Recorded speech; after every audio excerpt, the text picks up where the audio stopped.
This is my intro. This is my intro. This is my intro. Problem solved.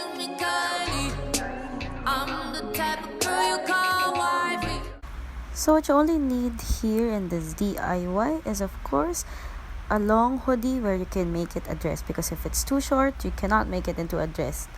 So first thing is to cut the gartered part of the hoodie, and that is the one you're going to attach to the crop top. So when you remove it, make sure you leave like an inch or a half an inch at the garter part, so that is where you can sew the crop top. So for me, I wanted to remove a bit of like 2 inches for the gartered part, because I really want the crop top to be fitted at the bottom of my chest. So now the second part is, of course, cutting it into 2 pieces, the crop top and the skirt. So when you cut it, you need to measure how long you want your crop top to be. Me, I measured it on to the part of to the pockets, because the hoodie I got has pockets. So after cutting it, I set aside the top first and try to measure and fit the bottom.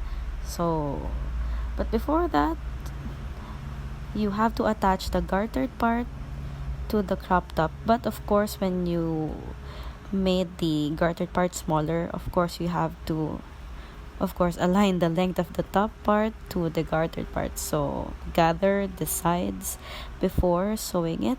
When I gather, I just use the pin until it matches the same length as long as the gartered part I have, and sew it together. So now for the skirt part, once you're done fitting it, it's time for you to adjust how small you want the skirt to be, kasi malaki yan eh.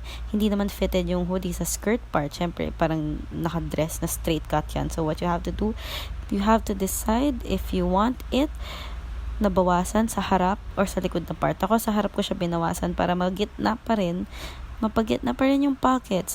Then after that, seam all the sides together, the top and the bottom, and voila, you have your hoodie with you. Hoodie dress shirt set. It's so easy, right?